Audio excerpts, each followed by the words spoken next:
Good morning. Welcome to Community Voice. I'm your host, Keith Parris. I want to thank everybody for joining us this morning. Good morning, Carvey. Good morning, Jermaine. What's happening, y'all?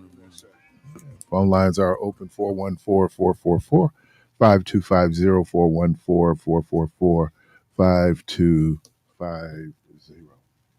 Okay. Let me shout out the folks out here. I see out here, man, out here doing the work in this frigid cold. The good folks there at the city. Milwaukee Department of Public Works, and they're out here in the cold, man. Everybody complain about the streets and all these things, but they're out here trying to make it happen in the cold, man. So shout out to them. Not always appreciated. It's just like your garbage collection. You don't always appreciate the garbage people until they don't come pick it up. And you go like, where? So shout out, man, for the folks who get out here every day doing the work. And look, citizens are a tough group to satisfy. You know, something go wrong is they blame it on any and everybody. So shout out to these folks out here because it is cold. Yeah, and man. It's gonna get cold there. That hawk is biting. Oh man, really? So anyway, 414-444-5250, 414-444-5250. Fairly good weekend. Fairly good weekend until Sunday. But let me shout out the good folks, the kids I had. I was telling Carvey I had children's church Sunday. Nice. And man, I love children's church, man. You don't deal with all the drama. With the kids. Politics. I mean, the kids got their own drama, but it's easily handled as compared to adults and our foolishness. And but anyway, we did our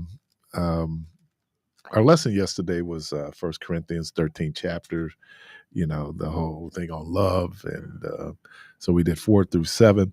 And the children's Bible, they do the lesson and they talked about love. And then you do one thing, like you go in and you say, instead of saying love is, you say, keep this patient. Keep this kind. That was pretty slick. So you replace love with your name. With your name. And then you go back and check the ones that you need to work on. Now, what I found amazing was how self-aware these young kids were, because when I'm hearing some 7-year-old talking about, I need to be a little bit more patient.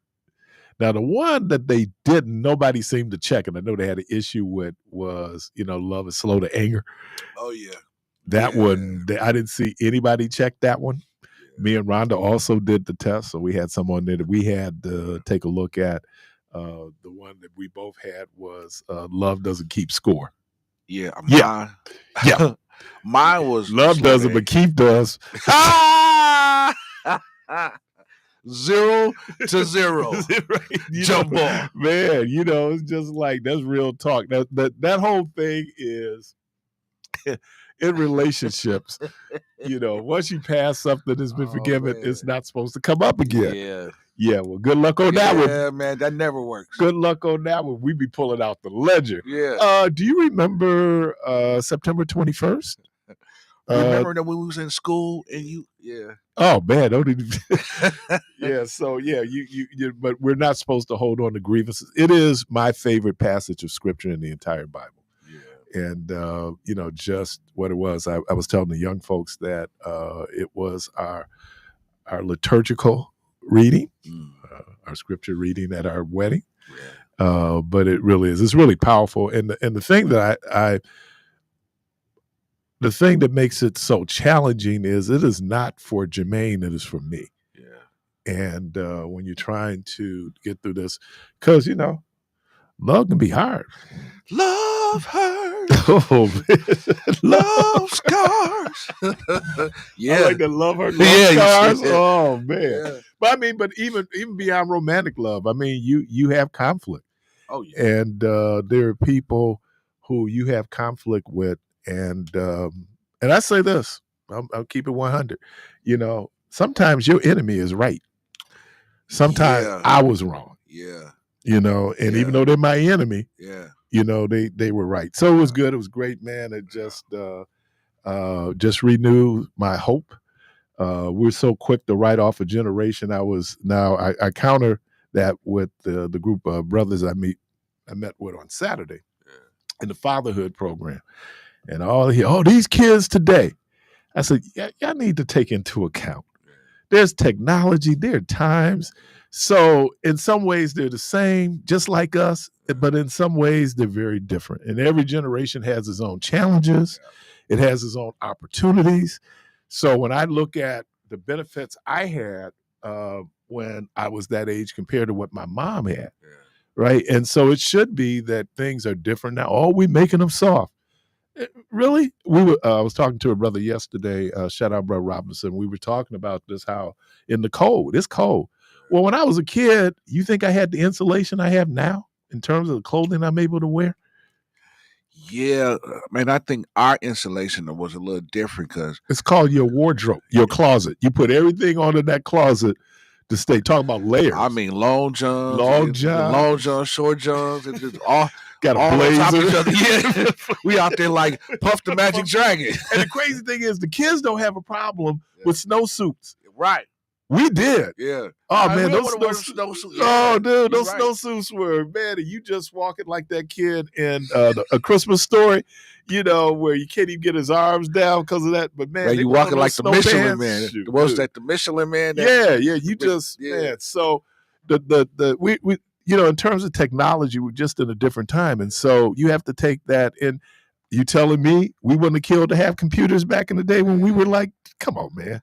I mean, to be honest with you, we did, because the computers that we had, that we was playing, the Oregon Trails, we was playing, that type of stuff. It was the computers that we had of our time. It wasn't like how. And one of the reasons why we was outside the crib, because we had nothing in the crib. We had nothing to do with that. Right in the house. So you get out the house. Yeah, like, man, you created your own game. Man, if I had computer games, you think I'm coming out? Man, yeah, I'll see you. When I see you, man, you be up in the crib. Yeah. Right.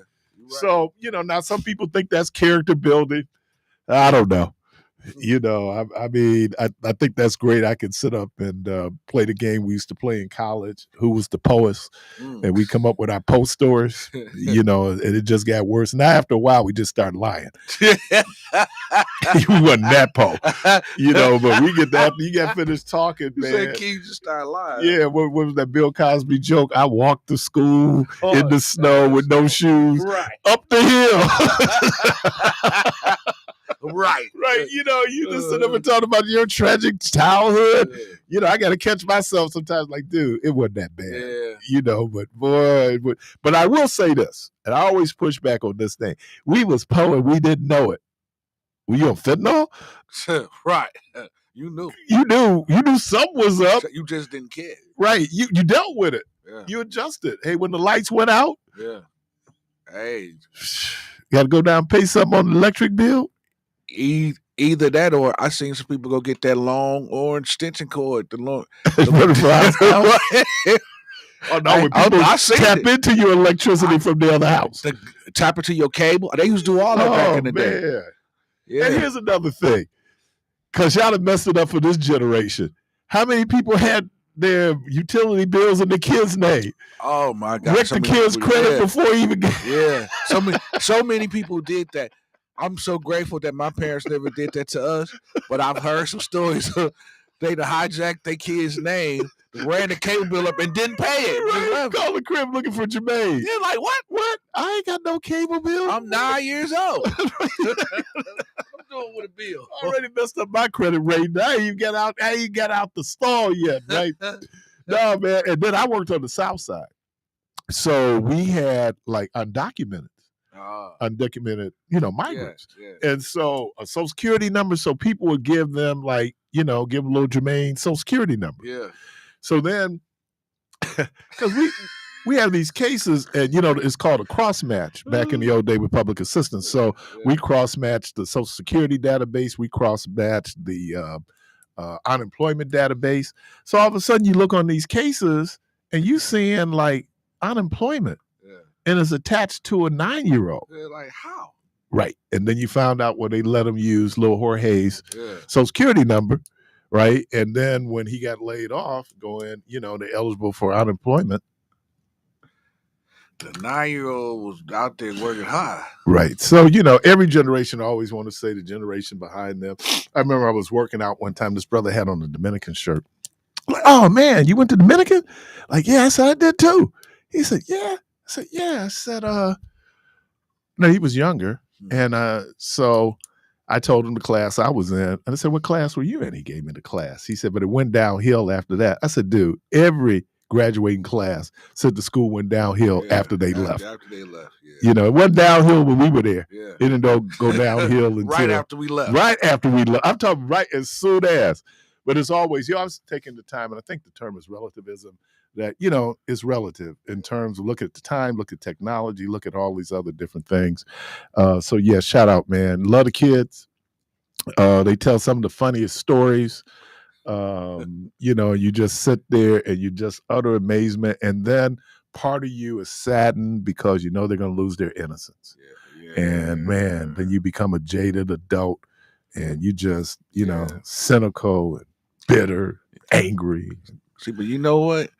That's why frustrated. Even now, with my grandson, he's 7 years old. He'll be 8 this year, and just protecting him from like everything that can pollute him at the age that he is. Now, I know I can't protect him forever, right? But there's certain things that I can shield him from at this age that he don't have to be polluted with. Yeah, and because once they lose that innocence, they can never get it back. Never get it back. Let me do this, and I don't know. Oh, I can do it because I know one is in school. My favorite niece is in town, and my nephew Fahim. So shout out to Amaris and Fahim. Welcome to the city. They left Memphis and there was snow on the ground. They said they got 6 inches of snow in Memphis and they got the cold. So shout out to Fahim. Good to see him and get to see our family. And all right. So let's get the good news out the way. And let's deal with, the 800-pound gorilla in the room. Yeah. But so what I'm talking about is the Packers. So we'll find out tonight who's going to Detroit. Well, Washington's going to Detroit. Washington won. I thought they had to wait for the winner. If yeah, it is Commanders. Yeah. Yep. And then the Eagles will play the winners tonight's game. Yeah. The Rams and the Vikings. That game has been moved to Glendale, Arizona, because of the fires down in L.A. But get back to the Packers. Let me first of all shout out the defense. Yeah, that defense was stout. Yeah, man, they play well under the circumstances. You don't give up. Yeah. The first play of the game. Keyshawn Nixon, man. He got to go. Listen, man, but this cat history, man. It's a history of this cat, man. Yeah, man. It's a history of Keyshawn Nixon. And then I don't know why they keep him on special teams, man. I know, man, because that's the only place they can play. Because he can't play. He can't cover nobody. Man, he can't cover. He's always getting beat. Yeah. Keyshawn has potential. He's just not ready yet because he has he has points that he looks good on the special team. Then he has times that he looked like me on special teams. Yeah, but I don't know how he took that hit. I don't know how he got that in the chest. That dude went straight into him. And then I just sat down. You just settled in. And I'm going, wait a minute. Dude just fumbled. Yeah. And look, man, I'm going to say this. It's going to be tough for the Eagles, man, because the Eagles, their offense, all they can do is run. Yeah, because that cat, Jalen, to tell you the truth, Packers really could have won that game. They could have. But you know what? It's something you said. It was going to be this Sunday. It's going to be next Sunday. Yeah, because they had too many injuries. Yeah, too many injuries. They had too many. Man, you lost your top 3 receivers in the last 2 games. And that was on top of the people that was already out. Right. But you had Watson out. Yeah. And then Reed got hurt. And Romeo died. Dislocated shoulder. Oh, dude. I seen as soon as they hit him. As soon as they hit him, he clenched up. I was like, oh, he hurt. Which gets us to Jordan Love. Oh, yeah. There ain't a lot of love for Jordan right now.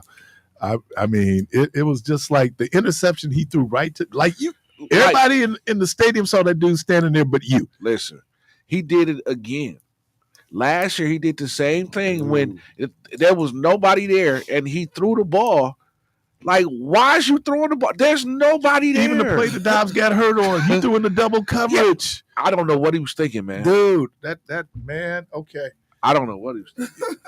Yeah, so, yeah, there was some, but again, shout out the defense. Yeah. That linebacker core. Yeah, man. Quay. And Cooper. Yeah, Cooper. And even Wilson, man. Wilson. Oh, man, that linebacker core. And you get, get Zaire Alexander back next year. Because that kid, Evan Williams, you can see the difference back then playing safety, man. He's nice. He made one mistake, and that was the touchdown he gave up. He went the wrong way. He should have went with the guy, but that's okay. But and then, of course, if you give Jalen Hurst, if I give Jermaine Wright out, who was it? Tom Brady was talking about. I never had 6 seconds. Oh yeah, in the pocket. Yeah, he said 3 plays. Listen, man, you could have gave me 6 seconds. I would have. Yeah, you go find somebody. Man, I'd have cooked dinner. The corners can only cover so long. I'd have called Kari on the phone while I'm holding the ball. Order the pizza. Let me shout out the erudite, intelligent brother AJ Brown, who only had 1 catch, but he was on the sideline reading the book. Did you see that? Read the book. That was crazy. And then Tom Brady said, I've never seen anybody read a book. I do. I'm trying to remember who was the quarterback that was eating a hot dog on the sideline. The brother was kind of going like, all I'm doing is blocking anyway, because that's all those receivers do is block. Yeah. So I'm not tripping that the Packers lost. It was going to be tough. I think they had a better chance if all the receivers are healthy because but when all you can do is basically run the ball. And we lost our left guard too. Yeah, so we was going to be down anyway. I felt so bad for Glover. Oh, he was getting towed up. Now, the other kid came in 76 with a whole lot of enthusiasm, but he got beat too. Yeah, he got beaten, holding calls. And I forgot the center got hurt too. Yeah, he got hurt. Yeah, that's why I said I'm not even upset because we would have eventually lost because we'd have been down there playing with people off the street. We'd have been calling people in off the street. Right out. Me, Carvey, Keith would have been out there. Doug would have been out there too. No, but see, I would have been getting court, according to DJ, I would be being trained. By my wife, so I could be Shadur Sanders in the 40. Boy, I tell you, man, when DJ don't like somebody, DJ don't like him, man. And he stand on it. He stand on it, man. And he'll bring in stats to justify why he don't like the person. Caller, welcome to the program. Oh, here we go. Good morning. I got a couch. I got a couch for you to sit on. Oh, here we go. Oh man, I don't need a couch. I got a couch for you to sit on. Hey, but let me say this before you say this, brother. I really don't think Seattle was even in the equation, was they? No, Seattle wasn't even in the equation, right? I'm not gonna do that. I'm gonna take it. Okay. Go on, bro. I ain't gonna do it. You said I ain't gonna do it. I'm a man up. I'm gonna take mine. So you gonna take your stripes on? All right, man. We gonna take. Listen. Look at our record was only 10. No, let's not talk about Seattle. Go on and do what you called to talk about. We're gonna go down these. We're gonna go down these trenches here. Okay. Oh man. Okay, we were 10-7. That's still a winning record, if I'm not mistaken, right? Yeah, but it still wasn't the playoffs. So let's go. Let's talk about the Packers. Wait. Close but no cigar. Right. And then you got teams that's 6-10 that can make the playoffs because they win the division. Well, play in the NFC South. Change your division, brother. Change your division. That ain't my division. I mean, our division did pretty good compared to San Fran and Cardinals, but the rest of the three of us, we did good. Okay. We did. What about your division?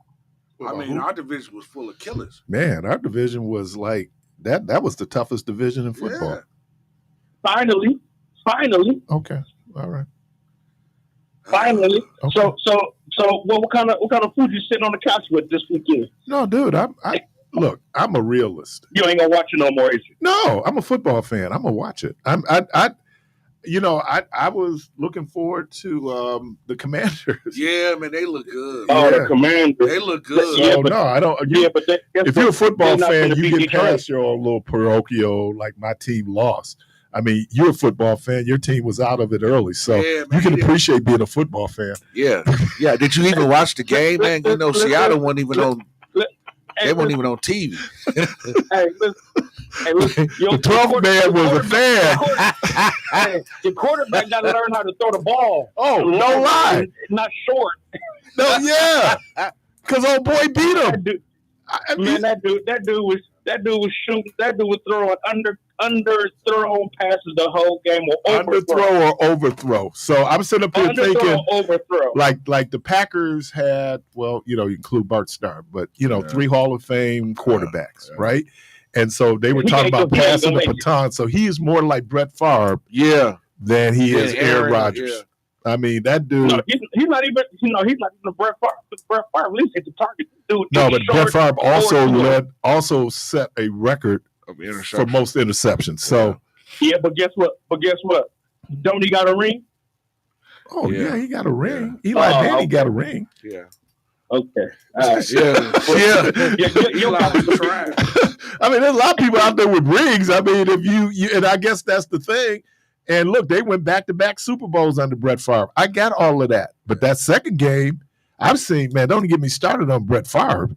But no, I mean, we're so hard, our expectations are so high for the Packers. And then, high expectation leads to great disappointment. But that dude, man, it was just kind of going and the Packers were still kind of in that game. Yeah, man, they were lucky they was still in that game. Yeah, why were they lucky? You know why they was lucky. No, you said it. I wanted you tell me why they were lucky. You know why they were lucky. You just name calling now, bro. No, I can't name calling nothing. You see I watched like you did on the same camp. Why they lucky? You know why they lucky? No, I don't know why they lucky. And then you can't even explain luck. Come on now, dude. They got Saquon, the most running back. You see what he did at the game? He could have had 60 more yards. Did he do slide on y'all? Oh man, why? He got to play next week. No, that 40 yards didn't matter if you play next week. Look, when he couldn't play last week to set that record, it kind of showed you the type of team player he really is, and good for him because he got out of New York. He get to Philly. He's in a far better situation in Philly than he was in New York. So good for Saquon. I never pronounced his name right, Saquon. So okay, one more question. Who gonna be the MVP? Gonna be Saquon or Lamar? Probably Lamar Jackson. I don't think so. It should be Saquon. Lamar he should be, but Lamar Jackson's had a great year, and I'm a hater, but he's had a great year. Yeah, I like Saquon. And if they go deeper in the playoffs. Of course, the MVP is voted based on the regular season, right? Not the playoffs. So yeah, not the playoffs. And I don't know if they're gonna beat. Are they gonna beat the Bills? Probably not. Who got the Bills? No. The Ravens play the Bills. Baltimore. Who? Baltimore. The Ravens. Baltimore. Yeah, and Commanders finna get put out. I think the Bills are kind of getting that whole reputation of not being able to win the big one. So we'll see.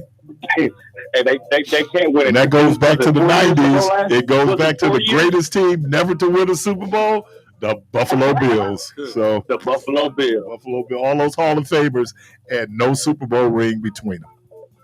Not a damn one. Not a one. All right, man. Not a one. All right. You're listening to Community Voice. Phone lines open 414-444-5250, 414-444-5250. Call, I see you. I'm going to grab you right after the break. We'll be right back.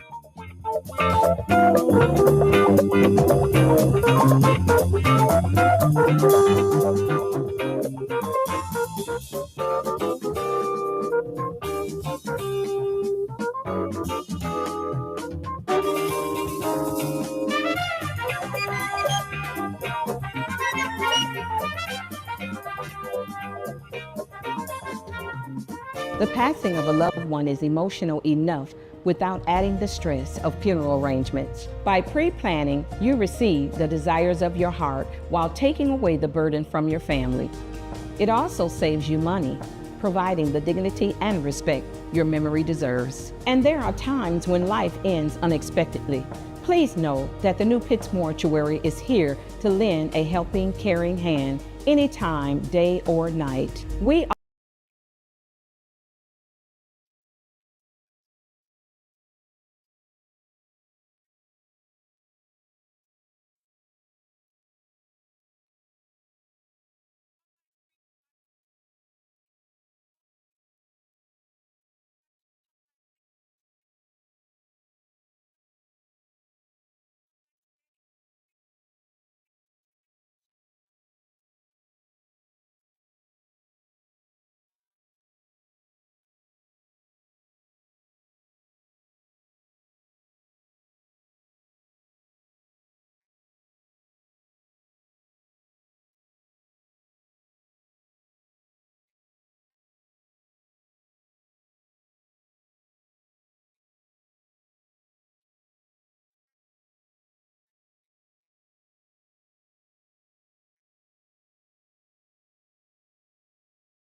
What I wanted to say about yesterday's game is that, in my opinion, the defense is probably one player, one free agent away from being the best defense in football. Yep.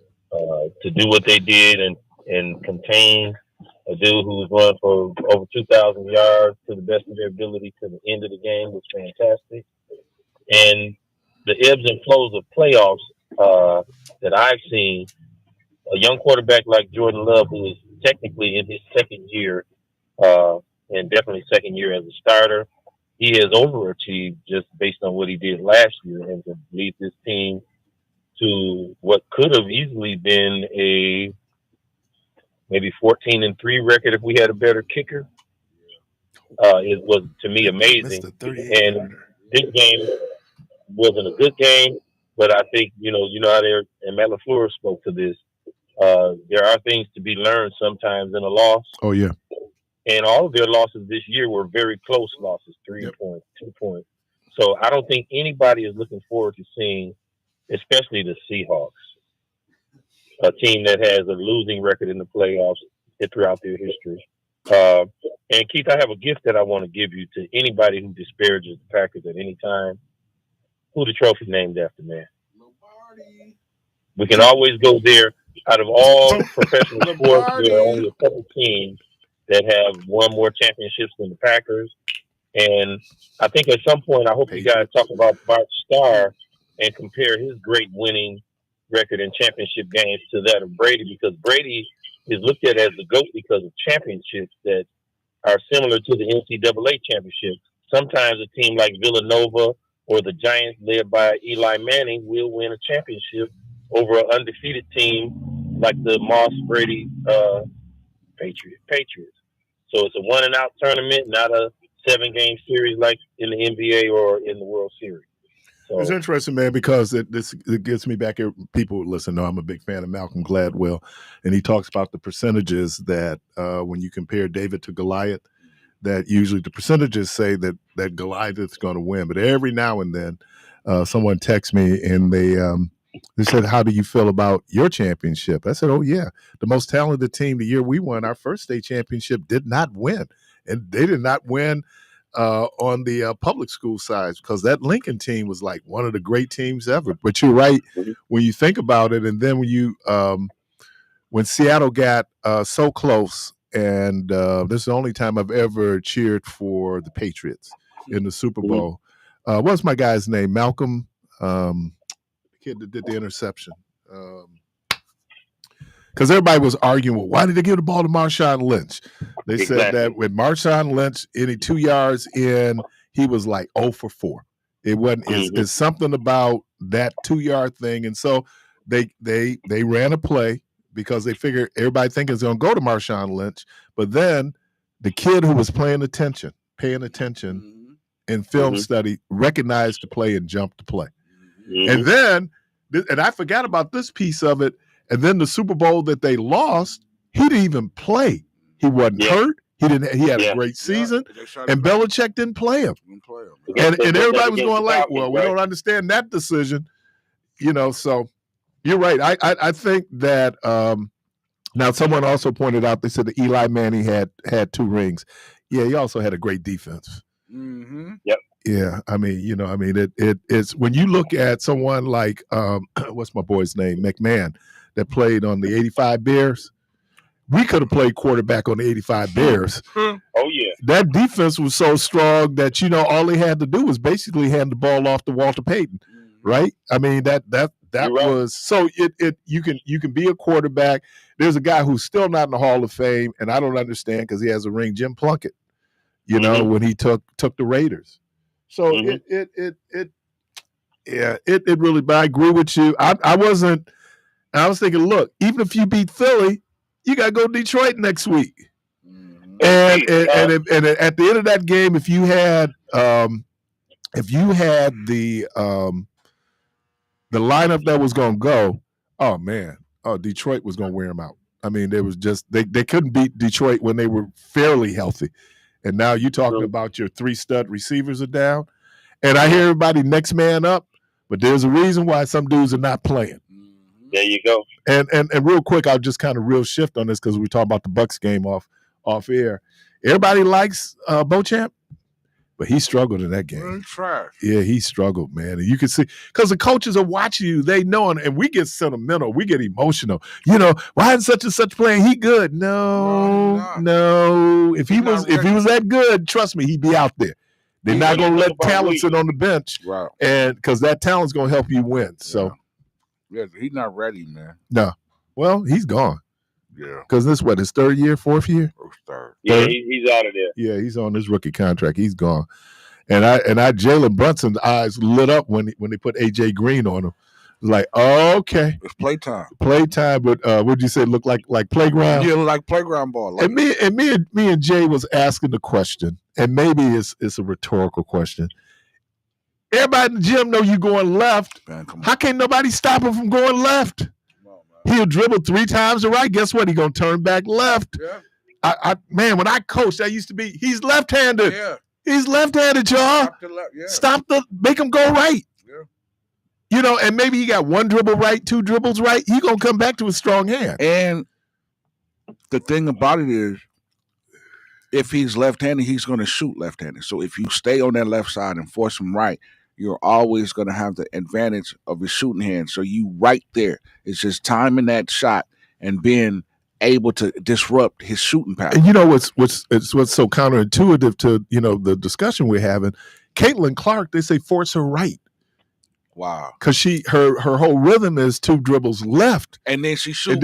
They said, no, force her right. Right. Which is really kind of because her right is her strong hand. Because it's going right, because her whole rhythm Yeah. is because if you're a shooter, you got a rhythm. That's great. If you look at Stephen Curry, there's a do. Everybody, so you got that rhythm throw them off. But the Bucks, I don't want to give up on you yet because it ain't the All-Star break. But yeah, I think that they slowly but surely doing this because they know that it's a long season. Okay. And we have a couple seasons of our players been hurt when it really count. So, even with bringing Chris in off the bench, it's still giving Chris his minutes, but it's easing them in, and it's not putting a lot of. Plus, it give him a little bit more body. Firepower coming off the bench with him and Bobby Portis. Yeah, and Trent. Oh, Gary Trent. Yeah, Trent. My problem with Gary Trent is he just little, man. I got a problem with little guards, man. He just, I like size of the guard. And maybe that's my bias. Yeah. There's exceptions to that. Obviously, Isaiah Thomas, Allen Iverson. Spud Webb. Spud is in a whole different. Dude, Spud was Muggsy Bogues. Yeah, but I got this problem with small guards. They really got to prove it. I do the eye test. You 6'6", you play guard? Oh, I'm gonna start you. Yeah, you could be a buster though. Yeah. See, but a lot of cats, so you can have the height and not how to handle. Oh, man. And even be able to see the floor. Well, that's the great thing now about when I was coming along, if you were big, they'd never let you work on your dribble. Ever. You go get down in the low. Post. Get in the post. High box, low box. I hated that. I think you get, because wasn't it Kevin Durant? He had started off and then he had this growth spurt, but he had already had guard skills. Yeah. Towns, Anthony Davis. Yeah. He was another one. He started off really small, then he had the growth spurt. Yeah. So I think you teach everybody basketball. Yeah.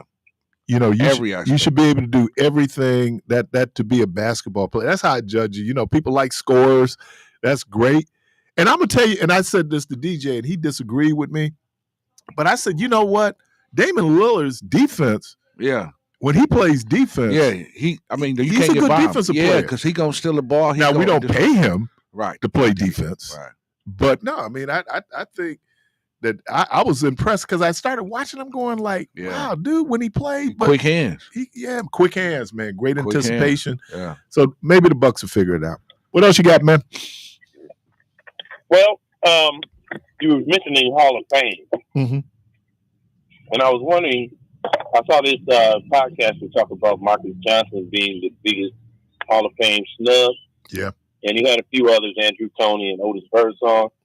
But I wonder if Milwaukee just put forth a petition to the Bucks and maybe sent it to the NBA, because I think it's a travesty that when Dr. J walks into Fiserv Forum, there's a gentleman who works, he's about 80 years old, who works at the front in the ticket office, who he has to say, I don't want you to start that Marcus Johnson stuff today.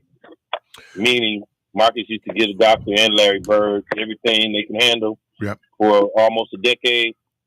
And I believe there are a lot of guys like Vlade Divac and several other examples who it's the Basketball Hall of Fame. So him having 2 NCAA championships and being on such a really good Bucks team and being a perennial All-Star, I think Marcus is a Hall of Fame. But you know what? Bobby Dandridge just got in. And there were many of us who thought, and, my late roommate, Brett Parler, he loved Bobby because, when he went to the Bullets and the Bullets won championships with Bobby Dandridge. So you're right. And that's the thing about basketball. You can have a person who, because it's not just your pro career. There is no pro basketball Hall of Fame, right? So you're right. It's their body of work. There's some people I thought like Billy Owens who, played on some great high school teams, played on some great college teams. Andrew Toney, that's an interesting one. Because then Mo Cheeks just got in recently, right? Right. So, that's all. And then how long it took for them to put Dennis Johnson in? Yep. That Boston team, he was the last one to go in, right? Sure was. Mm-hmm. And then he died? No, I think he died. He died, right. So he went in posthumously. So I agree with you. Marcus, I remember Marcus was the first freshman to start for John Wooden at UCLA. And unfortunately, that was the year they ran up against David Thompson. That's 74, right? They ran up against David Thompson. But he was like that first freshman to start. And then they won the championship in 75 with him. I think that was Wooden's last championship. Yep, very last championship. Yep. So I agree. I'm a big Marcus Johnson fan, man. Marcus. And then Marcus had some off-the-court stuff, too. I think that the fact that he's even back with the Bucks, because him leaving the Bucks the way he left the Bucks, they just wanted him gone, and it was different ownership. I think that was still owned by Patterson. And I think he was on the Cole. Was it on the Cole or Patterson? I think the Herb. No, it was still Patterson. It was still Patterson? It was still Patterson. Because Herb Cole came. So I agree. That's a good one, man. Andrew Toney. That's one I'm gonna kind of, you kind of look. I tell you somebody who does. What about Byron Scott? Oh, Byron, yeah. Oh, yeah. Byron, yeah. Oh, yeah. I mean, but then, you have the great fortune to play on those teams. But then when you look at, getting back, looking at the offensive line for the Eagles, they got 3 All-Pros, not Pro Bowlers, All-Pro. Yeah. Right. That 3 All-Pro linemen. Yeah. And then they were saying their best lineman didn't even make it. So it just shows you, man, that talent piece and where you are. Someone pointed out to me, I did say Eli Manning, who's on the ballot for Hall of Fame this year. But he was fortunate, man. And because there are a lot of people not big Eli Manning fan. I like both Eli and Peyton. And I think a lot of times it's really counts. Those games where it counts. You have some people have some gaudy regular season statistics, and then when the playoffs come, man, you can't find them. Yeah, Barry Bonds, Josh Allen, Aaron Rodriguez, A-Rod. You could go on, man. Some people where you going like when you're on the big stage, and then especially when you're looking at those big contracts. And wasn't that the rap for a long time on LeBron James? He couldn't win the big one. You're at the end of the ball game. You didn't want to. And I think the thing that sealed the deal for me on LeBron James is when the Cavaliers played the Warriors and LeBron James had come down, traveled, and then missed this layup. It was such a brick. And they going the other way, and he caught Iguodala from behind. Yeah, and then that told me, okay, if you could say what you want about LeBron James is in top 5 all time. Now, people go back and forth. Should be Kobe, should be him. But LeBron James, and he's still playing at a high level now, and he's 40. Yeah. He just had an amazing dunk last week. Yeah. I mean, now I don't know, should he walk away? I think if you're able to walk away. I think sometimes people stay too long. Jordan should have never came back after he left. But, there was a business interest there, and then he got beat on that because dude did not allow him to have ownership in the Wizards. So, But that's interesting. Andrew Toney. I didn't think about on that great squad. Bobby Jones made it, and Bobby Jones in the What do Hall you of think Fame. about Robert Horry? I'm a big Robert Horry should be in the Hall of Fame, and we had a violent discussion about it 2 weeks ago. It was violent. So, because I look at it like, are you a basketball player? I'm not, and sometimes, we like the scores, to get back to that, but then there's other things out there where that team is better because you're on the floor. That's why I like the analytics, where they can show that a team performs better when a person's on the floor than when they're not on the floor. Mm-hmm. So, Andrew Toney. Has George McGinnis got in the Hall of Fame? George McGinnis, I don't think is in there. Oh man, he was good, George McGinnis. But here's a team with all the talent, and they run against a team that, I think they started the Portland team that beat that Philly team had 2 rookies starting at guard, Lionel Hollins and Johnny Davis. They were like rookies. Mm-hmm. So, the best team, the most talented team doesn't always win, but normally they win. So if you're looking at it right now, who you think is going to go win the Super Bowl? I would say it's hard to go against Patrick Mahomes right now, and they are not actually the most talented team. But I believe if Lamar can make it to the Super Bowl some way, somehow, some way, that he won't lose that game. Right. And here's interesting: when we talk about Kansas City now, we're not talking about their offense; we talk about their defense. Right. And they do this one of the fan duels, one of the betting sites, and the guy was talking about, now they say offense wins. Said no, he went in and showed that the percentage of defensive teams that are defensive oriented, had a higher percentage of Super Bowl teams of wins than teams with great offense. That's correct. Because St. Louis, they had the greatest show on turf. And was that the first Patriot Super Bowl? I think that was the when they beat them. So, all right, man. Yeah. All right, thank you. All right, appreciate you. You're listening to Community Voice. We're going to take a quick break. We'll be right back.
relationship with Milwaukee Film, and especially when it comes to Black Lens. And so we have with us Mr. Ty Williams. Hello, hello, hello. What's Thank happening, you man? for having me. What's your title there? I am the brand new Black Lens programmer for Milwaukee Film. All right. Where are you from originally, man? I am originally from California, Bay Area, Richmond, which is like sort of close to Oakland. Lived on a big hill. You could see San Francisco from my house. Okay. But yeah, I moved here in 2016 for film school, and then decided to get more involved with film in my community. And fast forward, we're here today as the Black Lens programmer. I was thinking, I knew people who had people in Richmond. Yeah? Yeah. Well, yeah, I think because a lot of people came up from Alabama plus to work there. What is it shipping there? What is it in Richmond? Because it's a lot of stuff. I know that they have the big Chevron plant nearby Right. also. That's That what might I be the thought. one. Yeah. Okay, cool. How you adjusting to this weather? I've been here for like 9 years now, and Okay. I've finally gotten used to it. Yeah. It's like almost a decade, but yeah, finally used to the snow and everything. Yeah, one of the most beautiful parts of the country is the Bay Area. And we went out, did our honeymoon there. Oh, wow. And so we started in, how do we do this? We started in San Diego because we both had conferences, meetings. Then we went up to Frisco, and then we stayed in Frisco. And then you got to do California one, coming, down from, going down from Frisco. We got down to the Hearst Mansion. Oh, nice. Yeah, and that's beautiful. So we said next time we go to Cali, we'll do the Southern, what they call it, just going down, one down. It's beautiful, man. Pebble Beach. Oh, my God. Amazing place. So I like to get to Oakland, man. Oakland and the Richmond area, but you think about Oakland and what Oakland, the impact it's had on culture. Oh, yeah. There was the, when I was a kid, really, in high school, there was the Fox Theater that I used to go to all the time, where I saw so many different shows that I would not have thought to see before. Okay. And I think just Oakland and its community also sort of pushed me to find my own sort of community that I can share film with. And I found that with Milwaukee Film here. Yeah, and of course, the Mac was filmed in Oakland, California. Yep. Some people think it's a seminal film. Others go, not so much. But when you think about that, Tupac was there a little bit. Digital Underground, the folks that came out of the Bay Area, people knew gospel. That is where the Hawkins family came from. It was Sly and the Family Stone from Frisco. Yeah, I mean, that area in terms of culture, and especially culture, when you look at culture for descendants of enslaved Africans, you can't, it was interesting when they did the Mac, the director had to deal with two factions. He had to deal with the Black Panther Party, and then he had to deal with the real pimps. And how he was able to, and I think he put a couple of them, the pimps in the players ball scene. But yeah, so it was real interesting. So we're doing Black History Month this year. What is I'm this lineup of films that you have, man? You curated that? I sure did, yeah. I actually have the book, Dry Salongo. So really, yeah, I have that book. Oh man, I'm a avid book collector, and we have had that particular book. So, Beyonce's in this movie. Yes, indeed. One of the ones I'm excited for the most. Tell us about that, man. Yeah. So I'll just run you through the full lineup first off. So we're gonna have Dry Longzo on February 2nd at 3 p.m. Do the Right Thing will be on February 7th at 7 p.m. Obsessed on Valentine's Day, the 14th at 9 p.m. Who Killed Captain Alex on the 15th at 9 p.m. Nation Time on the 16th at 3 p.m. Boys in the Hood on the 19th at 7 p.m. Get Out on the 22nd at 9 p.m. Malcolm X on the 23rd at 3 p.m. And then finally, Glory on the 28th at 7 p.m. Beyonce is also in Obsessed. Yes, she is indeed. That is one of the... So what's this, the Beyonce Film Festival? You gotta do... Which one did she do, the Mike Myers movie? Oh, my God. Pink Panther? Is that... No. He was the spy. Oh, Austin Powers. Austin Powers. She was in the second one. Yeah, Gold Member, I believe. Gold Member. Yeah. Yeah, she was good at that. Yeah. She's great in this movie, Obsessed too. I think I programmed it because it's like the perfect kind of cheesy Valentine's Day movie. It's got just enough of everything. Okay. Well, so if you're doing that on Valentine's Day, that's interesting because what would be, just throwing out there some other, and I hate to use the term Black Valentine, or movies that you would think would be on there? Love and Hip Hop? Yeah, it's Love and Hip Hop. It's one of those things, and Love and Basketball, where it's like, basketball? Okay. We've definitely played it before, and I didn't want to do anything that we've already done. I kind of wanted to have my own. Because they had a talk back. Did you have a talk back with that one? I wasn't involved at that moment, Okay. but they did have a talk back, I believe. So I just didn't want to tread old ground and kind of provide something new from my personal upbringing of a movie that I watched a lot. Okay, so let's go back. Dry Longzo. That's actually a book, right? Yes. Colleen Smith. Yes. And like I told you, I had the book. So tell us a little bit about what is the storyline there? So I don't know too much about the film as far as like the content, in the sense that I haven't watched the full thing yet, and I'm kind of waiting for the premiere at the theater. But it is a love story that turns into a crime thriller. It starts with a young girl who is photographing Black men around her neighborhood and sort of chronicling their existence, taking a Snapchat of them, since Black men have a higher rate of mortality, and just saying that I want to have the world know that these people existed. And from there, she meets a man who does tarot, and then the crime element comes in, which I'm still kind of not too clear on, but it was an interesting premise that I thought, hey, it played before, I want to see it again. You've done 2 Spike Lee movies. Mm-hmm. Do the Right Thing. Yes. It's a classic, and I haven't seen it in a long time, so I kind of wanted to relive it with a crowd of people and sort of get a community conversation with that also. Because one of the backstories when that movie was released was that there's fear that it was going to incite riots. Yeah. And so they had heightened security at theaters based on this, because it shows, would you characterize it as a rebellion there when they take out Sal's Pizzeria?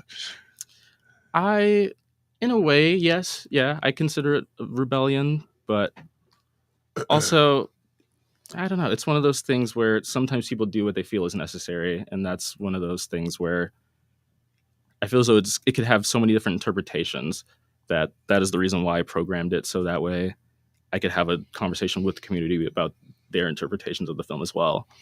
Yeah, and being a fan of Spike Lee, this is just an incredible cast. Oh yeah. When you think about who's in this cast, and a lot of people they didn't have significant roles, but they went on to have just incredible careers. We can start with Ozzie Davis and Ruby Dee. Mm-hmm. Samuel L. Jackson. Yeah. Plays the DJ. Giancarlo Esposito. Rosie Perez. Yeah. Star-studded cast. Robin Harris. He's in that? Yeah, you remember the guys who were sitting against the wall? Oh yeah. Yeah, that's Robin Harris. So there were people in that movie where Spike Lee, and then my guy who plays Sal, who passed, who he had some great actors in that, and to be able to pull that off, and yeah, so Do the Right Thing is very interesting. I think it had impact. Then the soundtrack. Mm-hmm. Amazing soundtrack. Yeah. Now this is one. Have you? Who Killed Captain Alex? Yeah. So this is one of those films that kind of started off as, there's good, bad films that people like to laugh at. But the backstory to this film is that it's the first Ugandan action film, and they didn't have access to all the equipment that we have right now. And so they kind of made it work. They just got what they could get and said, we're going to make a movie. So they made a movie. And even if you think the movie is cheesy or not good, you can't deny that there was a passion behind it that made this film exist. And that's why I wanted to show it, to show the passion behind Ugandan filmmakers. Done in English or subtitles? I believe it is subtitled, yes. That's interesting because Uganda was colonized by the British. Mm-hmm. That's really interesting. Oh, okay, cool. So we get a chance. So that's like your foreign film. Yeah. That we think about. We do have where the we don't think about it in terms of us being descendants of African people. One of the questions we often ask on this program is what is the impact on those of us here in the Western Hemisphere, descendants of enslaved Africans, in our culture, on cultures like Uganda? Do you think we have impact? I would say that we do. I think that even though we may seem that our lives are kind of in parallel to other places where we descend from, but we don't necessarily have a direct connection to, I still think that we can recognize their efforts and sort of saying that, like, hey, we are people, we're humans, we exist. And that is kind of just my relation to Blackness, is kind of just me saying, like, hey, I exist and I do X, Y, and Z, and the same could go for anyone at any place, anywhere. And I think that we have to also remember our brothers and sisters in Africa and any other place in the world that also struggle the same way that we struggle here, and just kind of, recognize where their passion is, and the fact that so many things in our lives involve pain, but also there's so much beauty and passion and love that goes into what we do. Yeah, I think, yeah, and I always try to, and I know there's people who get a little upset, but I try to, as much as possible, find out, if I can, how much of this is really our African roots. Because sometimes, I don't want to use the word contaminated, but we are influenced by European culture. Yeah. And then you can subset that we are then really influenced by American culture. And there are a lot of strains that go into what makes American culture. And a lot of that is just the diversity of ethnicities that we have in this country. And it like everything we do, the language, how we wear our clothes, all those things are influenced by usually people's own cultural history that they bring to bear, right? And then we created, I know back in the day when they were talking about sociology and they said America was a melting pot. Yeah. And what we discovered was it's probably more a mixed salad. Because a melting pot would mean that all of a sudden it all comes together and chemically you created something else. But that's not what we have in America. There is an American mindset that many Americans have. Oh, yeah, for sure. And I've had, there was a particular classmate I had who was from Nigeria, and he got frustrated one day. And he said, that's the problem with you Americans. You're so arrogant. That there's a condescension that Americans have, whether it's justified or not. I mean, it's real when we look at the world. You're also doing Nation Time. Yes. So Nation Time is a film where in 1972, there was a meetup of a lot of different Black civil rights activists who were then tasked with answering the question of, quote unquote, what is the Black agenda? And so it was kind of the first time that people got to formally be asked that question and say, well, here is what I believe this is. And I chose this because it's by one of my favorite documentarians, William Greaves. He made another film called Symbiocytotoxoplasm. Very long, hard name to say. But in that film, he sort of lets the subject speak for itself. That's kind of his style of documentation, is not really interjecting his own thoughts, but saying, like, what is a movie to you? What is a documentary to you? And I think that also shows in Nation Time, in saying that I'm just here to document, but the way I document adds my flavor, but also these people are speaking for themselves. They have their own voice. And I don't know if this was the first time that Jesse Jackson asked the question, what time is it? And people yelled nation time. But what they discovered was the intent was good, but it also showed that descendants of enslaved Africans were not a monolith. And they were different approaches that people thought should happen. The fact that Richard Hatchard, at that point, Gary was considered a chocolate city, the fact that they had it in Gary, Indiana. I think one of the outgrowths of that was then the that was in Indianapolis. But to see the folks there, Amira Baraka, Charles Diggs, Walter Fauntleroy, Dick Gregory, Isaac Hayes, Coretta Scott King, and what they finally came up with, was they came up with nothing.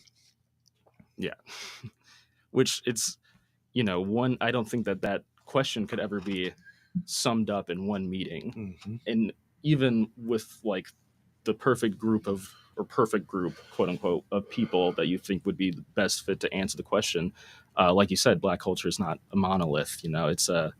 It's all encompassing and has many different perspectives. So it means so many different things to so many different people. I think, but the conversation is important. Yes, conversations is very important. Where it's a starting point. I think the most of our enterprises, if not all of them, they have one thing in common: our humanity. And you tell people, leave your egos at the door. Easier said than done. Yeah. And if I look at the world, I tell people I wish people could see the world as clearly and as accurately as I do. But the reality is, and so for them to come together and see in 1972, this was coming, obviously a very tumultuous time. 72 would have also been Richard Nixon's reelection year. So there was a lot going on in America then that caused. But let's celebrate the fact that people came together. Yes, and they came together on a large scale. And just when you think about Charles Diggs was the congressman from Detroit, and trying to call these folks together. Young Jesse Jackson, great fro, and it was real interesting. I don't know where we went from that point. Because I'm trying to think right after that, 73 would have been the Bakke decision that impacted affirmative action. And now we're seeing it today with the elimination of DEI. Yeah. Right. So it seems like the more things change, the more they stay the game. But it's a great, I've seen it. It's a great documentary. And so you get a chance. Okay. Got to talk about this one. This is a classic. Boys in the Hood. Yeah, Boys in the Hood. So I chose this one because when I was thinking of programming, I was thinking of both important dates in Black history as well as firsts for Black history. And John Singleton became not only the youngest director, but the first Black director to be nominated for an Oscar. And, regardless of how you feel about the Oscars and its validity, that is still important to be shown in that spotlight of this is a valid story that needs to be seen by other people and has to be in conversation. And and then to think about, again, even the people in that movie, Larry Fishburne, Morris Chestnut, it's got basically Ice Cube. I know Ice Cube. It wasn't Vivica. Yeah, I believe Vivica is in that. Is that Vivica or no? Nia Long. Vivica had been, but Nia Long, Regina King. Man, that movie was. It's interesting because your birth circumstances a lot of times, and a mother, and that particular mother, to be able to. That was crazy. I mean, I don't know what that would have felt like, where you got a mom who is so in love with one of her kids and then really almost hate the other kid. Yeah, it's polarizing. It's polarizing, and be able to talk about that family dynamic.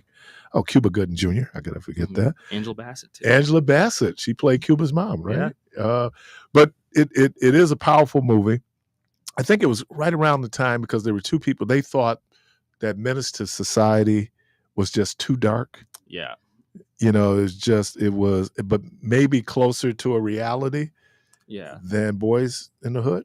Yeah, I would say those two movies are both very important. And, thinking about it now, I should have played them in conversation with one another. But yeah, I would say that they both talk about kind of similar subjects, but Boys in the Hood does offer some sort of glimmer of hope, which is kind of what I lean towards in movies just that kind of deal with trauma, is that there are a lot of very terrible things that happen, but I don't like the idea of like, well, that's it. It's like there's got to be something that we can do to progress forward. And sometimes that's it. And then other times you do have where, there is this whole idea of hope. I think one of the things that was really amazing was how Trey's mom and dad were really concerned about his future and the investment then that they made in that. And I'm just, just the time and putting in and feeding into him where, Doughboy Ricky, they probably wasn't getting it. Ricky was getting affirmation just because he was an athlete,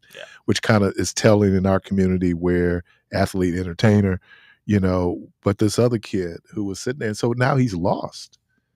And then ultimately he's consumed by the streets. And then it gets to this whole thing about the struggle that Black males have, and how trying to navigate this world. And it can be tough for a Black man. Oh, yeah. I mean, and I'm not making excuses. I mean, but it's just real talk. And how, if you're a Black male, how you're weaponized, your complexion weaponizes you. But there's a scene in that movie that is really just kind of shows you when the cop is talking to them and it's the Black cop who's doing the dehumanization. That is, there's just so many layers to I mean, sometimes you think like people who look like you would be for you, and in effect he joined the other team. Exactly. Yeah, that's a great movie. And then probably this is a seminal film. Get Out is a seminal film. Yeah. It's funny. My wife and I went to see Get Out. Now, how we got to see Get Out was we were going to go to the Oriental to see Jane Baldwin's I'm Not Your Negro. Oh, yeah. Those did come out around the same time. They came out at the same time. And so by the time it just felt so. There's a psychiatrist that I've known her all my life, who's in Atlanta, and she put on Facebook, "Oh, you got to see Get Out." So I said, "Well, if Dr. Wanzo said we need to go see Get Out, let's go see Get Out." Did not disappoint. Oh yeah, it is an amazing film. Yeah, and it touches on a whole lot of issues there. I mean, the whole issue around interracial dating, which was part of that. But Jordan Peele came to an interesting conclusion.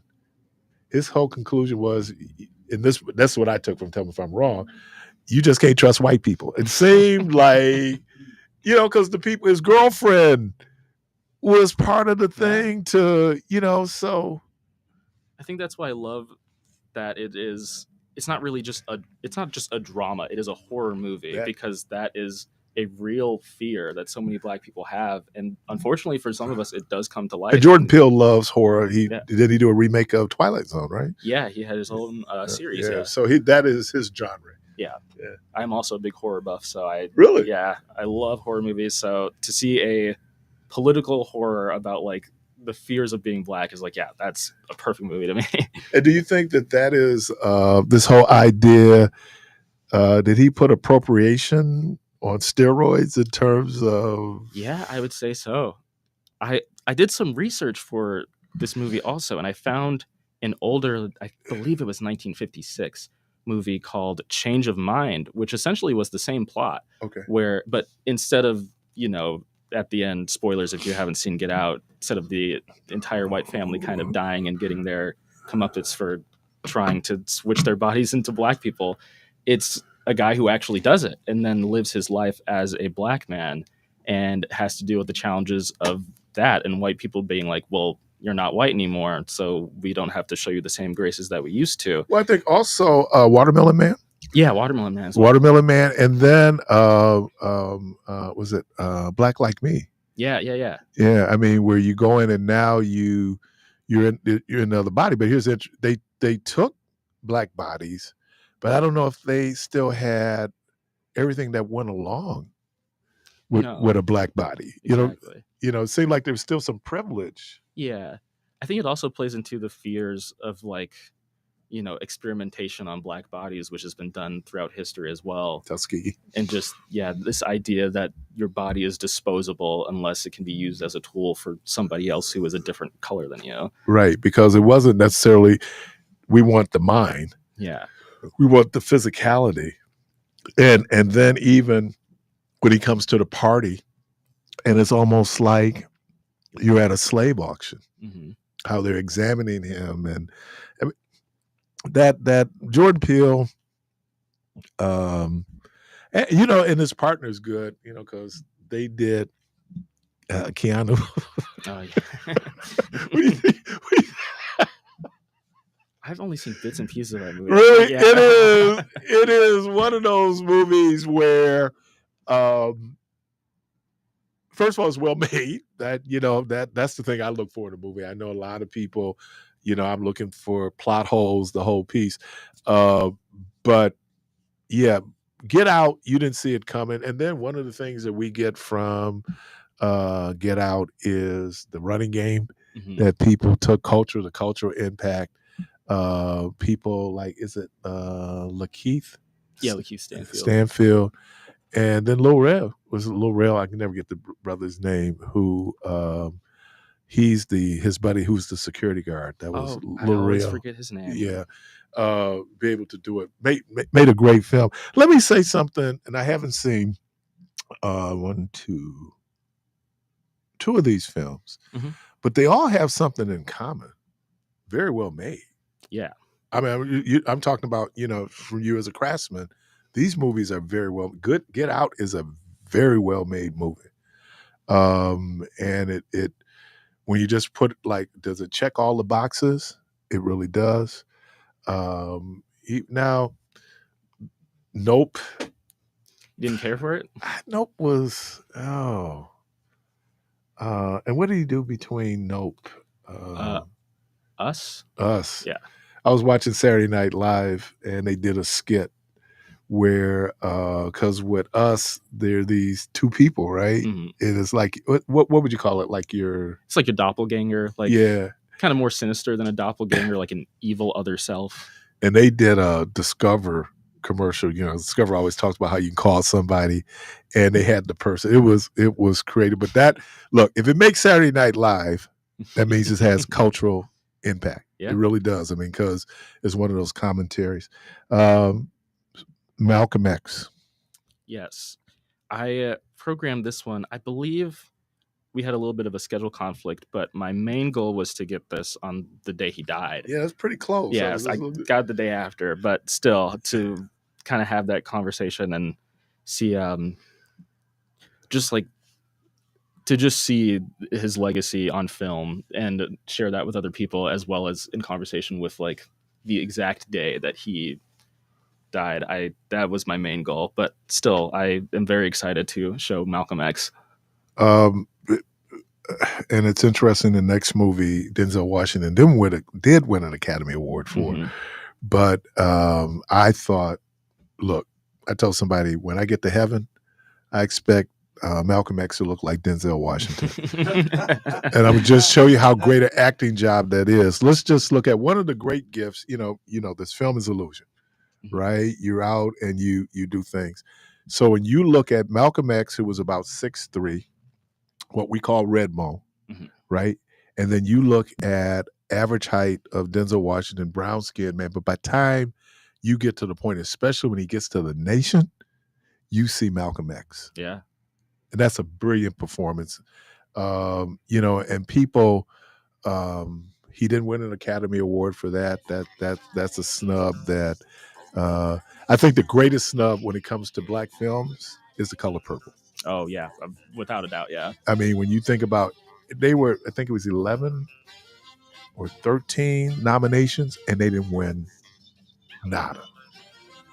Yet for Descendants of Enslaved African People, it's one of our movies, right? Yeah. There's people who can do every line from The Color Purple. Yeah, I think there's something to be said about the legacy of movies as well in relation to awards, because there's so many different movies that I've been shown growing up as well, where it's like this movie never got an award or anything, but like I know so many people in my family and life who can quote it back. Before we go to break, give me an example when you would think that. So I mean, another Denzel Washington, I would say, isn't he in Man on Fire? Yes. That's one movie my dad used to love all the time. Yeah. And like I've been to cousins' houses and just like other family members where it's just like everyone had a DVD of Man on Fire. Yeah. And it's like this movie's not going to win like an Oscar or anything, but it is something that is so similarly loved by people directly in my community that it's just like I have to appreciate its value. And I've had this running thing with past leaders of Black Limbs. When are you gonna show Pootie Tang? All right, you're listening to we're joined by Ty Williams of Milwaukee Field Black Limbs. We're talking about the offers during Black History Month. We're gonna take a quick break. We'll be right back.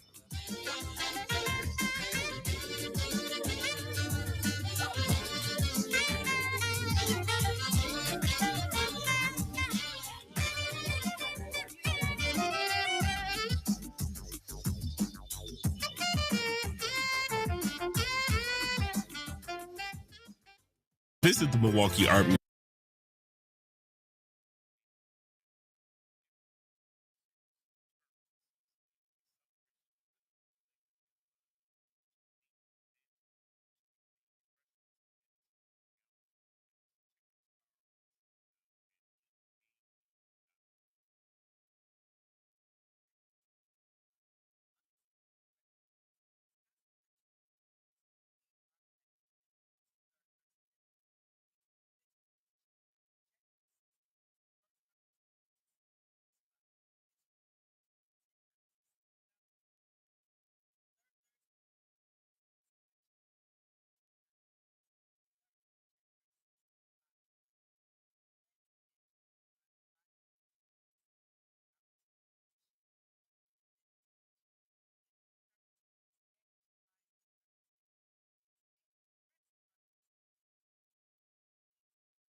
during Black History Month. We were just talking about Malcolm X, and one of my favorite Spike Lee movies. Yeah, truly a master of his craft, Spike Lee. And that's why when programming this, it was so hard to choose which Spike Lee movies to show, because there's so many iconic ones that deal with so many different topics that are so relevant to Black culture. Well, I saw his first feature length, which was She's Gotta Have It. Yeah. And at the Oriental. Oh, really? Yeah.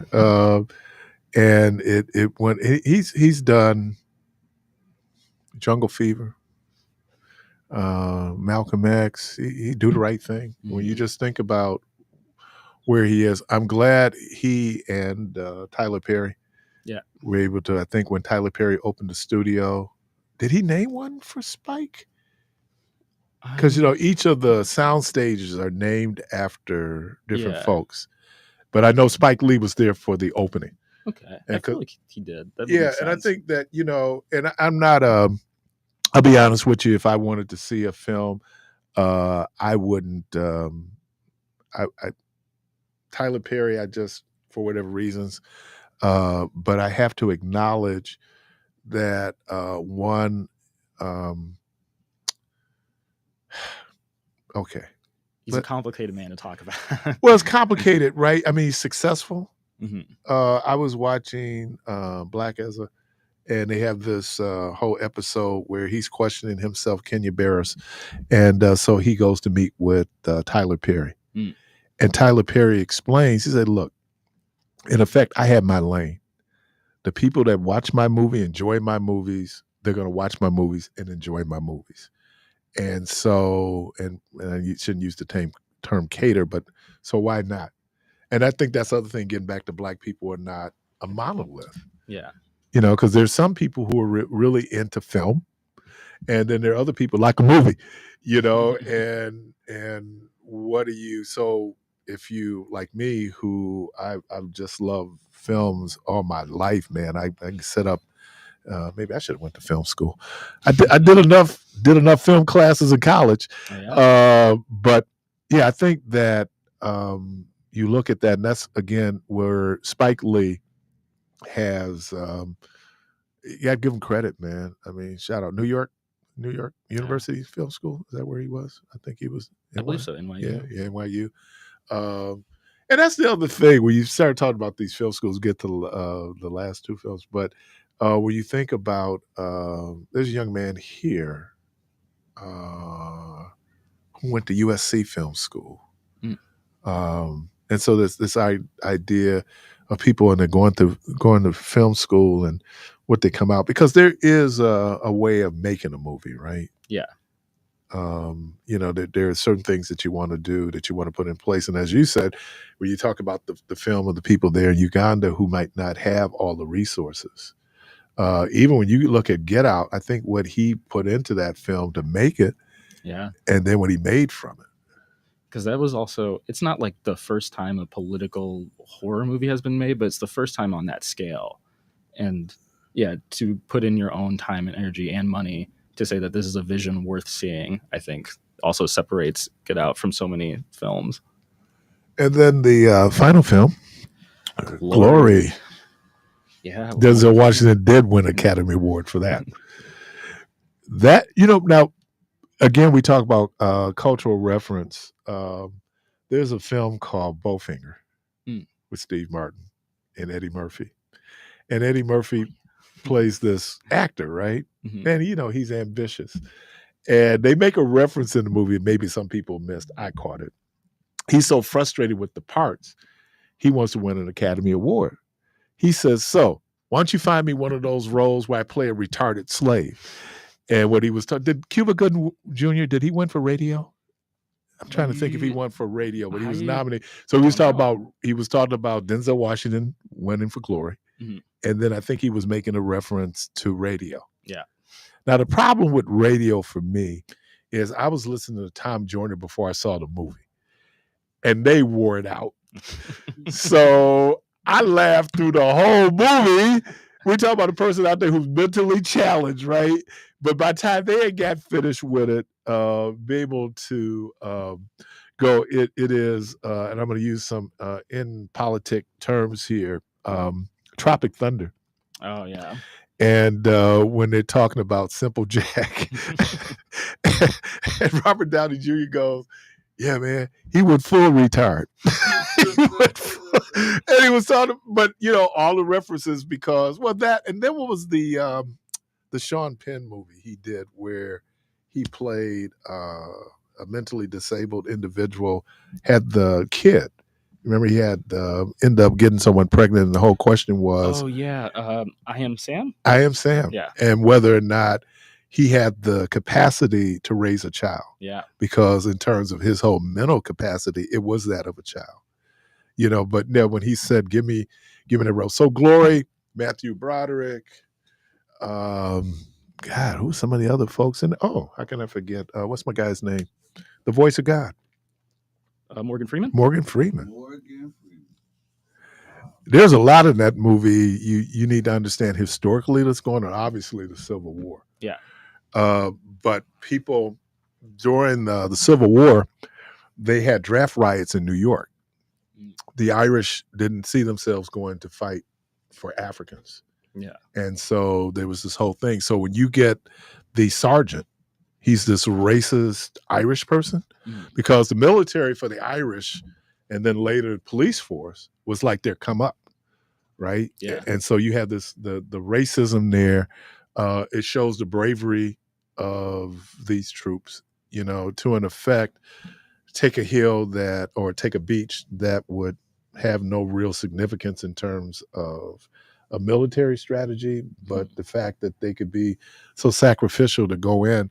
And then it gets down to this whole idea that it's something Doc Rivers said. He said, we love America, but America doesn't always love us back. Yeah. I also programmed this one sort of with all the conversations of DEI and affirmative action, where this movie is kind of a stark reminder of like there are so many people who fight just to be here, to be given a sliver of an opportunity, and then as soon as they are given a little bit more than that, homeostasis of just like, oh well, you're kind of on the same plane as us, then people want to take it away. And I think just kind of showing like this is not a new thing. There have been Black and brown people who have always fought for this country despite it not wanting to fight for them. Oh man. World War I, yeah, World War II. And here's the thing: wouldn't even let the troops fight. Mm-hmm. And then you get, by the time I think it was Truman that integrated the armed forces, and then we get a reverse. We get to Vietnam, where we want to send the black bodies. Yeah, because they're seen as disposable. Right, and and. So how do you, when you kind of know the backdrop of the history, what's happening in the country, the fact that, wow, you just think that, wow, you think we made some, I'm overwhelmed. I can't get off a wow. That, we made progress, but then there's so much more progress. And you said something was real interesting in terms of taking back the so-called DEI. And maybe that's a problem too, where you have an emotional response. A lot of the DEI on steroids happened after George Floyd. Yeah. And so because it becomes an emotional moment, then that means that it will dissipate once the emotion, subsides. Right. That maybe, I tell the story, we went to visit, there's a stop of the Underground Railroad in Wisconsin, in Milton, Wisconsin. And really? we went up. And when they're giving us the tour, and they pointed out right across from the lodge, there's a church. They're the Seventh-day Baptists. Didn't even know that group existed. They said these people were violently against enslavement, but they were still white supremacists. They did not believe that Africans were equal to Europeans. And I think that that's what you get a lot of, that is so baked into American thought of white superiority and white privilege. Yeah. And, oh, what you crying about? I wish I was just crying. I wish it was just me, but that becomes the reality. Yeah. And I think that's why I'm so excited for watching Glory again. Just sort of the idea that so much of our bodies and blood have been put on the line for this thing that really is kind of it's just a thankless existence of like building a country that does everything at every turn to sort of keep you down, but still being like, this is still my place and you're not going to get rid of me. I'm going to fight for what I believe in. So let's have a little fun. Like this wasn't fun. So you were talking about some films that, would be some of the films that would be seminal Black film that didn't make it this year for you. Oh, I had a whole list. I don't have my little booklet with me. One of the ones that I really wanted, I had an idea. This got kind of scrapped for this specific reason, but I wanted to do a Pam Grier series of just a and what happened with that? So the rights to Jackie Brown, supposedly they're just not letting, like, it's only, you just can't get it. You can't get Jackie Brown. Okay. And so I watched a bunch of Pam Grier movies and I was like, these are all really good, but to have all of these and say no Jackie Brown, that would feel like, I don't know, such a rug pull for so many people. No, coffee was the rug pull. Look, and we found out that Pam Grier was a great actress. But when I was like 18, she could act too. she could act. You stayed away from Shaft, Superfly. Well, not to say that I don't ever want. No, I'm just saying, but those are okay. But I would like to explore sort of the realm of blaxploitation in a series at some point. That has been an interesting. There was a Black person who came up with that term, blaxploitation, right? There was a writer out in L.A. who was talking about the spate of movies, and I don't know if they were talking to one of the actresses, and she was going like, "We weren't all that conscious. We were working." Yeah. And it was a great time to be a Black actor or actress then because there was plenty of work. Mm-hmm.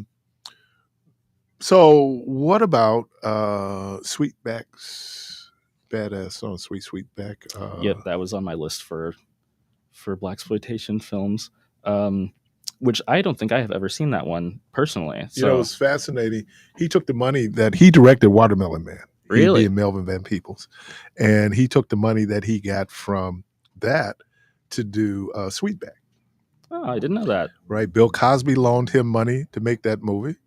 There are 2 Earth, Wind, and Fire songs in that movie because Maurice White's girlfriend worked for him. And there's a scene where he wants her to be, topless. Mm-hmm. She said, I got to talk to my boyfriend about that. So she wouldn't talk to him. He said, I got to go, you know what he said, I got to go meet this dude. And they get to talking. And there's 2 songs in that movie that was done by Earth, Wind, and Fire. Mm-hmm. Okay. So you got Sweetback. Correct me if I'm wrong, but isn't Shaft also, that movie was made with the album first, right? That was That's the Way of the World. Oh, okay. Where they released the album. The movie was so awful. They released it one day. It came back. I think they did have a dual kind of thing where you do the soundtrack. Mm-hmm. And let's shout out Shaft because that is Gordon Parks Sr. Mm-hmm. Let's shout out Superfly. That's Gordon Parks Jr. And when you look at Shaft, people talk about Gordon Parks' cinematic eye because he was a photographer. Mm-hmm. And so they talk about just how he was able to really capture Harlem. Yeah. But that soundtrack was, first song done by African American to win Academy Award for Best Song, right? Yes, Shaft. Indeed. What would be some of what about some of the hip hop era movies? Crush Groove. The thing with hip hop era movies is that my dad owned like every single one of them. Okay. All of them on DVD. And I had just looked at them and I was like, one day. And I never got around to a lot of these different movies that are very iconic. So I still have to look into that a little bit more. Crush Groove is pretty decent. It really talks about the formation of that record company, right? I thought it was okay. The music was slamming. But Purple Rain.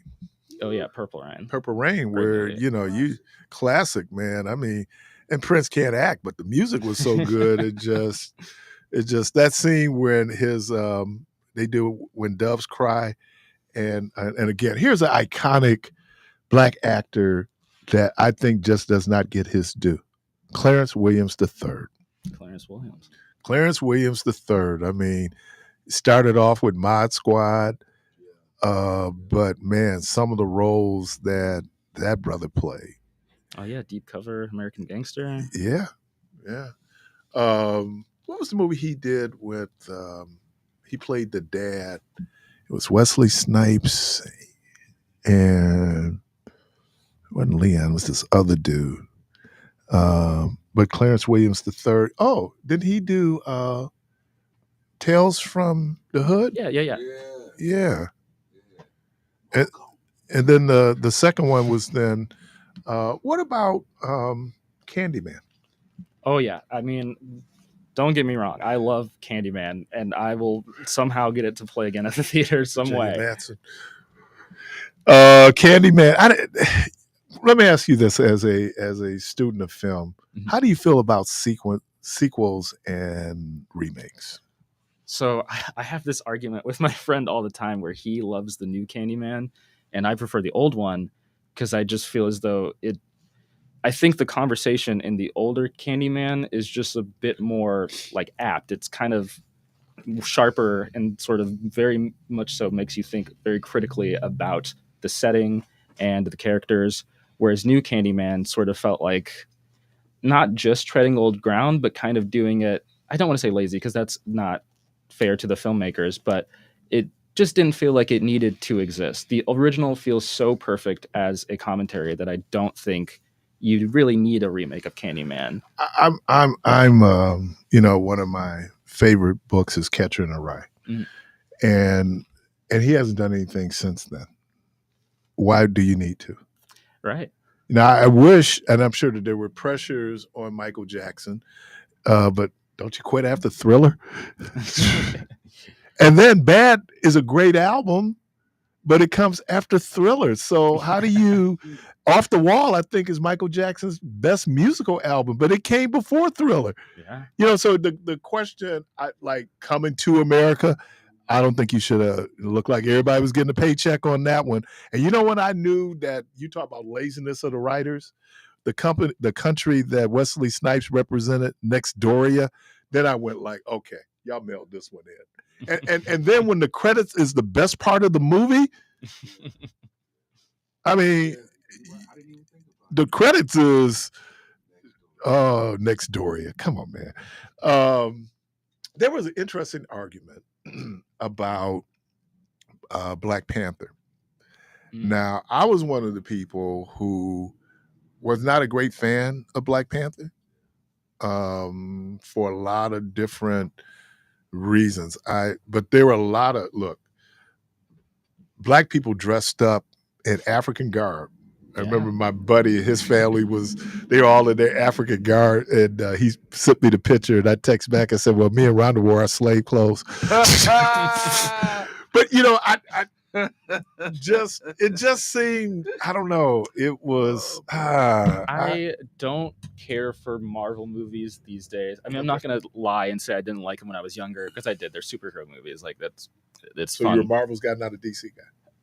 My brother is DC, and he loves Green Lantern and made me read all the Green Lantern comics. So there's a bit of DC. Visually, Green Lantern looked good. Oh yeah. But I think, like you said, it's just like people came out dressed up and all got together to just be like, this is our movie, which I will never say that was a bad thing, but just, I don't know, there's a weird trend in Marvel movies of just sort of like the whole core of them being like, we're going to this other place to fight the bad guys over there and save our place here.